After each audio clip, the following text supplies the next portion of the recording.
اللہ اللہ ما فی قلبی غیر اللہ اللہ اللہ حسبی ربی جل اللہ اللہ اللہ۔ روایات میں آتا ہے کہ وہ آنکھیں نہیں کھولتے تھے۔ حضور مبارکباد دینے گئے اور اپنے بھائی کو دیکھنے گئے تو ان کی والدہ حضرت فاطمہ بنت اسد رضی اللہ تعالی عنہا نے کہا، بیٹا پیدا تو ہوا ہے لیکن پریشانی یہ ہے کہ آنکھیں نہیں کھولتا۔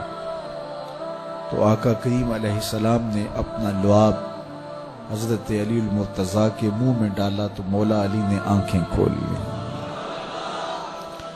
گویا سیدنا علی المرتضیٰ رضی اللہ تعالی عنہ نے آنکھیں کھولی تو پہلا جلوہ رخ والضحیٰ کا دیکھا۔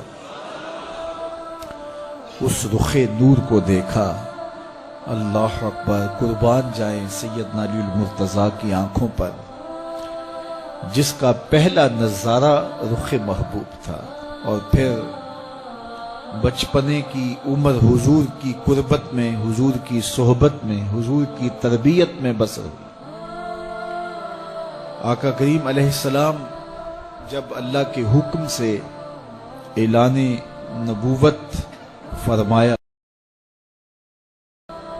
سیدنا علی المرتضیٰ رضی اللہ تعالی عنہ نے ایمان لانے والوں میں سر فہرست اپنا نام لکھوایا، اور آقا کریم علیہ السلام کے ساتھ پھر ہر محاذ پہ کھڑے ہوئے نظر آئے۔ سیدنا علی المرتضیٰ فرماتے ہیں کہ رسول رحمت نبی اکرم صلی اللہ علیہ وآلہ وسلم نے ارشاد فرمایا کہ اے علی، تیری مثال حضرت عیسیٰ کی ہے۔ حضرت عیسیٰ کا ماجرا یہ تھا، لوگوں کا معاملہ ہوا اور دونوں گمراہ ہوئے۔ ایک وہ جنہوں نے حد سے زیادہ ان سے محبت کی اور اس قدر بڑھا چڑھا دیا کہ انہیں اللہ کا بیٹا قرار دے دیا، اور دوسرے یہودی تھے جو اس قدر بغض رکھا سیدنا عیسیٰ علیہ السلام سے کہ ان کے قتل کے درپے ہوئے، ان کی ماں پہ تہمت لگائی۔ سیدنا علی المرتضیٰ فرماتے ہیں کہ میرے حضور نے فرمایا، تیری مثال بھی حضرت عیسیٰ کی، تیرے معاملے میں آ کر بھی دو لوگ برباد ہوں گے، ایک محبت کی وجہ سے برباد ہوں گے، ایک بغض کی وجہ سے برباد ہوں گے۔ ایک محبت میں ایسے افراط کریں گے، اس قدر محبت میں تجاوز کر جائیں گے، حد سے بڑھ جائیں گے کہ وہ کہیں گے تیرے بارے جو نہیں کہنا چاہیے۔ حتیٰ کہ سیدنا علی المرتضیٰ رضی اللہ تعالی عنہ کی محبت میں لوگوں نے تمام صحابہ پر سب و شتم کو جائز سمجھ لیا، اور ایک طبقہ ایسا بھی ہے جو سیدنا علی المرتضیٰ رضی اللہ تعالی عنہ کو خدا اور الہ کہتا ہے۔ یہ نصیری سیدنا علی المرتضیٰ رضی اللہ تعالی عنہ کو الہ کہتے ہیں، علی اللہ کا نعرہ لگاتے ہیں۔ ایک طبقہ محبت میں تجاوز کر کے اس قدر جو ہے وہ سیدنا علی المرتضیٰ کے بارے میں اعتقاد قائم کرتا ہے کہ وہ گمراہی کے گڑھے میں جا گیا، اور ایک طبقہ وہ ہوگا جو تیرے ساتھ بغض رکھ کے برباد ہوگا، گوارا نہیں ہوگا۔ سیدنا علی المرتضیٰ کا نام لیا جائے تو طبیعت میں بے چینی اور اضطراب پھیل جائے گا۔ اور ایک طبقہ ایسا ہے نواسب کا، نواسب باقاعدہ 10 محرم کو سیدنا علی المرتضیٰ رضی اللہ تعالی عنہ کے شہزادے کی شہادت کے دن کو عید کے طور پہ منایا کرتے ہیں۔ وہ نئے نئے کپڑے پہنتے ہیں، انواع اقسام کے کھانے کھاتے ہیں، اور ایک دوسرے کو مبارکیں دیتے ہیں اور گلے ملتے ہیں۔ تو نواسب سیدنا علی المرتضیٰ اور خاندان نبوت کے ساتھ بغض رکھنے کی وجہ سے برباد ہوئے، اور جو نصیری اور وہ طبقات جو حضرت سیدنا علی المرتضیٰ کے ساتھ محبت کے ازدیاد میں یہاں تک جا پہنچے کہ انہیں ابن اللہ کہہ دیا، یا ان کی محبت کے اندر جلیل القدر ہستیوں پر تان و تشنی کے تو یہ گمراہی کے گڑھے میں جا گرے۔ تو میں کہتا ہوں انہیں مبارک ہو جو سیدنا علی المرتضیٰ رضی اللہ تعالیٰ عنہ کے ساتھ وہ پیار کرتے ہیں جو شریعت اسلامیہ، شریعت بیضا کا تقاضا ہے، جس سے رسول اللہ کی آنکھیں بھی ٹھنڈی ہوتی ہیں، اصحاب رسول کی آنکھیں بھی ٹھنڈی ہوتی ہیں، اور اہل بیت رسول کے دلوں کو بھی قرار دو۔ اہل بیت نبی کے گھر والے ہیں اور صحابہ نبی کے در والے ہیں۔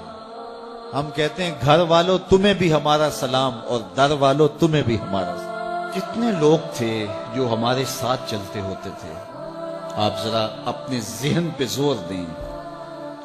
بچپن کے دوست، کلاس فیلوز، کاروباری ساتھی، گلی محلے کے لوگ، رشتہ دار، اعزاء و اقربا، آباء و اجداد، اور کتنے لوگ آپ کے مخالفین، معاندین، یہ ساری ایک فہرست ذہن میں لائیں تو ایک دم خیال پڑتا ہے فلاں بھی چلا گیا، فلاں بھی چلا گیا۔ کوئی سال کے بعد اچانک کوئی بات یاد آتی ہے تو یاد آ جاتا ہے، کوئی 6 ماہ کے بعد یاد آتا ہے۔ کئی ایسے لوگ ہیں کہ سال ہا سال بعد یاد، ہاں وہ بھی ہوتا تھا۔ مٹی کا رزق بن گئے، قصہ پارینہ بن گئے۔ کہانی تو اتنی سی ہے نا، جو اکڑ اکڑ کے چلتے تھے آج وہ مٹی کا رزق بن گئے ہیں۔ جو اپنے بدن پہ چٹکی مٹی بھی نہیں پڑنے دیتے تھے آج ان کے کفن بھی تار تار ہو گئے۔ حضرت غوث اعظم فرماتے ہیں قبرستانوں میں جا کے دیکھو کیسے کیسے حسینوں کی مٹی خراب ہو رہی۔ اکبر، بدن خاک میں مل گئے، ہڈیاں چور چور ہو گئی، ریزہ ریزہ ہو گئی، قبروں کے نشان بھی مٹ گئے، کتبے بھی ٹوٹ گئے، مٹ گیا مشتاق دل سے رنگے یاد رفتگاں، پھول مہنگے ہو گئے، قبریں پرانی۔ کون کسی کو یاد کرتا ہے؟ اور اسی طرح ہم مل کے مٹی کا رزق بننے والے ہیں، لیکن کوئی ایسا کام چھوڑ جائیں گے، اپنے رب سے جڑ جائیں گے، اپنے رب کے بندوں سے جڑ جائیں گے، رسول کریم کے دامن کو تھام لیں گے تو پھر موت بھی مرنے نہیں دے۔ غرور اور سر بلند ہوں گے، پھر عزتوں کے تاج سروں پہ رکھے جائیں گے، وقار کی مسند پہ بٹھائے جائیں گے۔ فقیر نام تنا دا باؤ، قبر جنہ دی جیوے ہو۔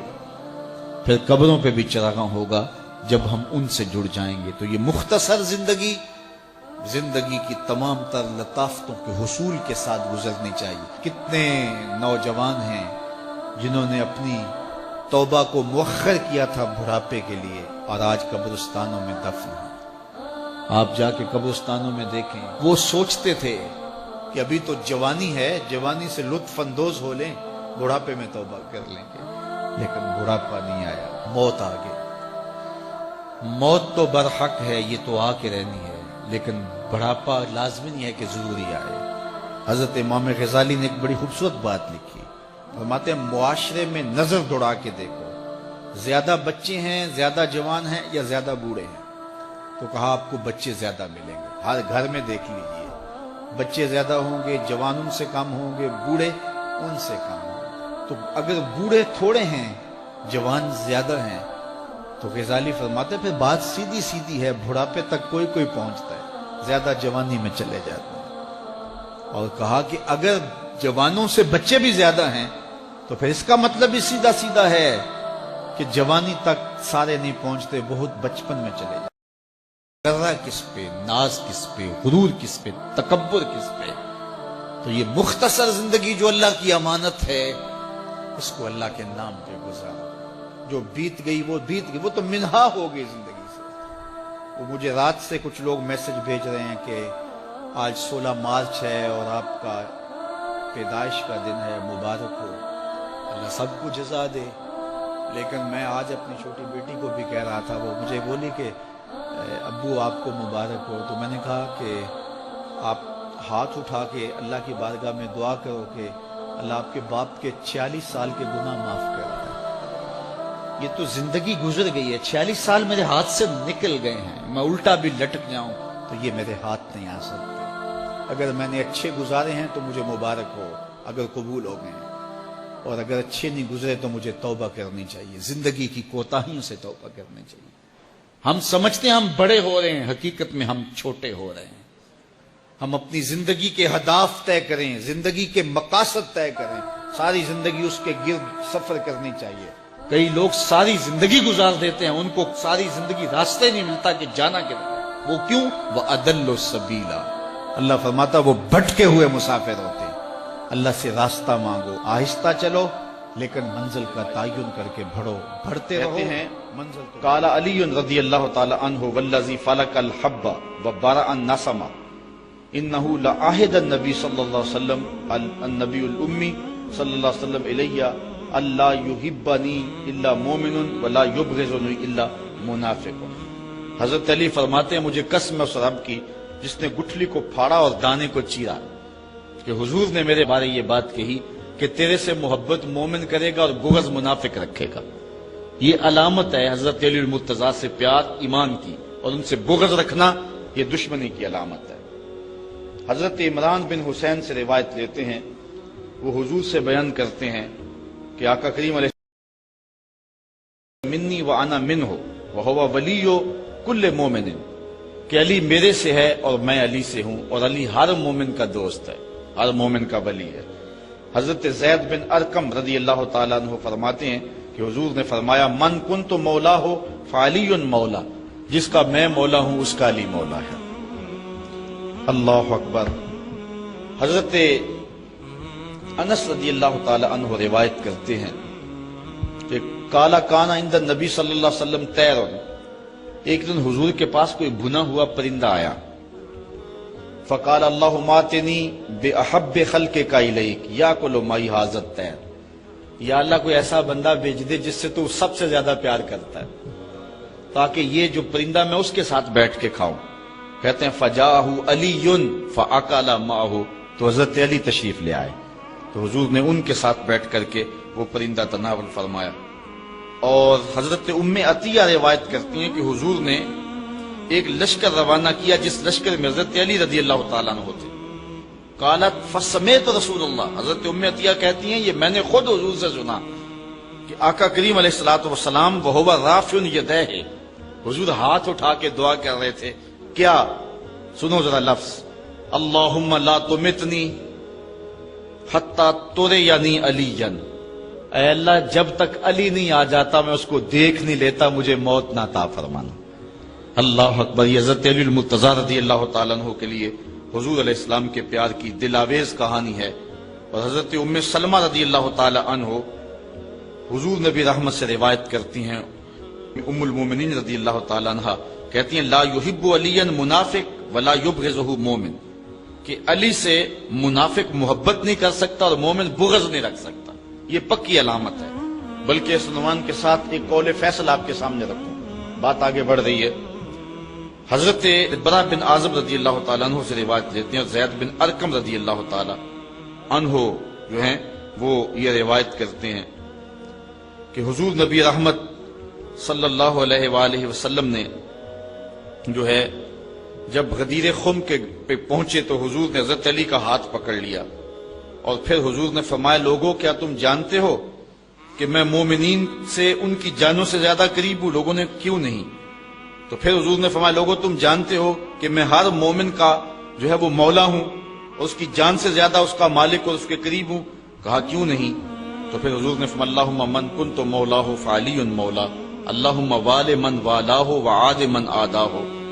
تو کہتے ہیں کہ پھر حضور نے حضرت علی کا ہاتھ پکڑا اور کہا اے اللہ جس کا میں مولا ہوں اس کا علی مولا ہے، اے اللہ جو اللہم وال من والا ہو، جو اس سے پیار کرے تو بھی اس سے پیار کر، اور جو اس سے عداوت رکھے اے اللہ تو بھی اس سے دشمنی رکھ۔ اور حضرت علی المرتضیٰ خود بیان فرماتے ہیں کہ حضور علیہ الصلوۃ والسلام نے فرمایا فی کا مثل من عیسیٰ، اے علی تیری مثال حضرت عیسیٰ والی ہے، جن کے معاملے میں آ کے دو لوگ برباد ہو گئے، یہودی بھی اور عیسائی بھی۔ یہودیوں نے حضرت عیسیٰ سے بغض رکھا، ان پر تہمت لگائی، ان کی ماں پر تہمت لگائی، وہ بھی برباد ہو گئے، ان کے قتل کے درپے ہوئے، برباد ہو گئے۔ اور عیسائیوں نے حضرت عیسیٰ سے اتنا پیار کیا کہ انہیں اللہ کا بیٹا کہہ دیا، تو وہ بھی برباد ہو گئے۔ فرمایا اے علی تیری وجہ سے بھی لوگ برباد ہوں گے۔ حضرت علی المرتضیٰ فرماتے ہیں یہلک فی رجلان محب مفرط و مبغض، حضور نے فرمایا تیرے معاملے میں بھی آ کے دو گروہ برباد ہوں گے، ایک محبت کر کے برباد ہوں گے، ایک بغض رکھ کے برباد ہوں گے۔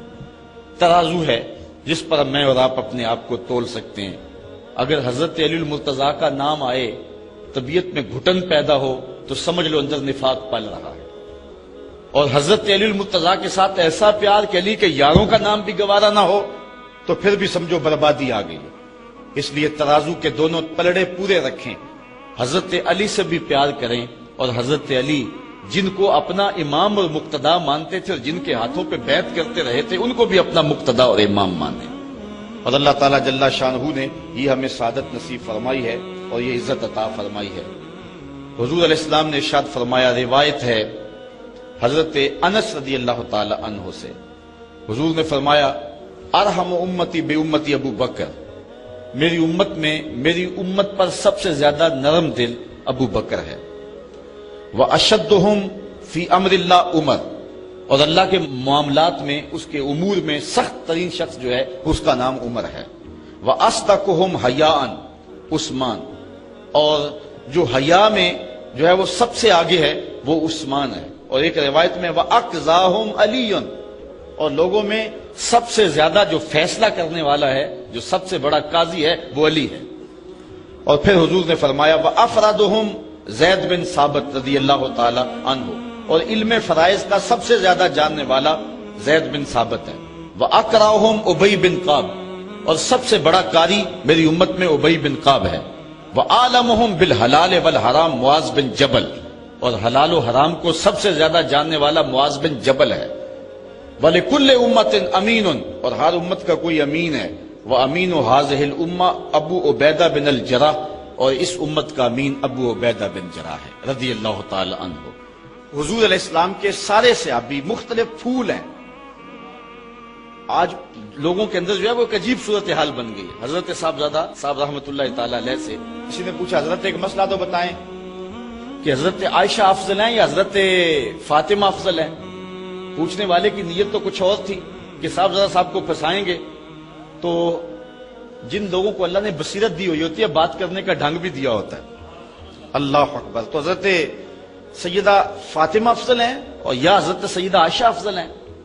تو آپ فرمانے لگے، اس کی نیت سے تو آگاہ ہو گئے، فرمانے لگے بیلیا اگر دیکھیں بیٹی ہونے کی حیثیت سے تو فاطمہ بیٹی ہے نبی کی، عائشہ بیٹی ابو بکر کی، ابو بکر کی بیٹی نبی کی بیٹی سے افضل تو نہیں ہو سکتی، اور اگر دیکھیں بیوی ہونے کی حیثیت سے تو عائشہ بیوی ہے نبی کی اور فاطمہ بیوی ہے علی کی، علی کی بیوی نبی کی بیوی سے افضل تو نہیں ہو سکتی ہے، اور اس کا منہ بند ہو گیا۔ تو اس طرح سے آپ نے جو ہے وہ گفتگو فرمائی۔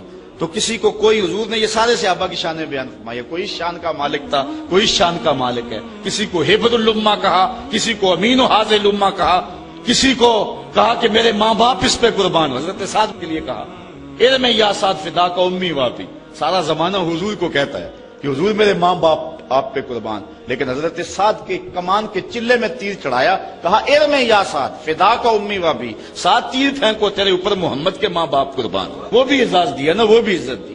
تو کوئی حضور کا رازدان ہے، کوئی حضور کا خادم ہے، کوئی صاحب النال ہے، حضور اسلام کے نالین اٹھاتا ہے۔ بلال کا مرتبہ رضی اللہ تعالیٰ عنہ کا اپنا ہے، شاہ کی نماز کھڑی ہوئی، حضور نے نماز شاہ پڑھائی، نماز شاہ پڑھا کر کے حضور جلدی جلدی اپنے جو ہے وہ کاشان انور کی طرف چل پڑے۔ تو جب حضور چل پڑے تو میں حضور علیہ الصلوۃ والسلام کے پیچھے چلا، چونکہ میری غرض تھی، میں ماں سے وعدہ کر کے آیا تھا کہ حضور سے آپ کے لیے اور اپنے لیے مغفرت کی دعا کرواؤں گا حضور سے۔ تو ماں نے پوچھنا تھا بیٹے حضور سے دعا کروائیے، تو میں کیا جواب دوں گا؟ تو میری خواہش تھی کہ میں حضور سے ملوں اور حضور سے عرض کروں حضور میرے لیے اور میری ماں کے لیے مغفرت کی دعا کر دیجئے۔ میں حضور کے پیچھے چلا، فسامع صوتی، تو میرے پاؤں سے آواز پیدا ہوئی، تو آقا کریم نے سنا، فقالا من ھذا حذیفہ، تو حضور نے فرمایا کون ہے؟ حذیفہ ہے۔ رخ بھی نہیں موڑا، ویسے کہا کون ہے، اور ساتھ ہی کہہ دیا حذیفہ ہے۔ کل، تو میں نے کہا کہ نعم جی حضور میں حذیفہ ہوں۔ اب اگلی بات میں نے کرنی تھی کہ میں کس لیے آیا ہوں، لیکن حضور نے فرمایا ما حاجتوں کا، غفر اللہ لک ولی امک، اللہ تجھے بخشے تیری ماں کو بخشے، کیا کام ہے؟ حذیفہ کیا لینے آئے ہو؟ اللہ تجھے بھی بخش دے تیری ماں کو بھی بخش دے۔ اچھا جب انسان نے کوئی سوال ترتیب دیا ہوا ہو تو ایسے ہو جائے تو پھر تو عجیب صورتحال ہو جاتی ہے، تو کہتے ہیں میں چپ کے کہوں آگے کیا؟ حضور نے کہا کہ اللہ تجھے بخشے، غفر اللہ لک ولی امک، ما حاجتوں کا، تجھے کیا غرض ہے، کس لیے آئے ہو، اللہ تجھے بھی بخش دے تیری ماں کو بھی بخش دے۔ تو میں اب خاموش تو پھر حضور نے خود ہی فرمایا ان ھذا ملک لم ينزل الارض قط قبل هذه الليله استاذن ربه ان يسلم علي ويبشرني بان فاطمه سيده نساء اهل الجنه وان الحسن والحسين سيدا شباب اهل الجنه کہ کہا کہ اے طالبہ تھا وہ تو پورا ہو گیا، ایک میری بات بھی سنو، یہ میرے پاس فرشتہ آیا ہے جو آج سے پہلے کبھی دھرتی پہ آیا نہیں ہے، اور اللہ سے خصوصی اجازت لے کر میری زیارت کے لیے آیا ہے، اور مجھے بتانے آیا ہے کہ آپ کی بیٹی فاطمہ جنتی عورتوں کی سردار ہے اور آپ کے بیٹے حسن اور حسین جنتی جوانوں کے سردار۔ اللہ تعالیٰ جل شانہ آل و اصحاب نبی کی عظمت کو ماننے کی توفیق نصیب فرمائے۔ ابھی تک آپ نے اگر ہمارے چینل کو سبسکرائب نہیں کیا تو سبسکرائب کر دیجیے اور بیل آئیکن کو پریس کر دیجیے تاکہ ہماری نئی ویڈیو کی نوٹیفیکیشن سب سے پہلے مل جائے۔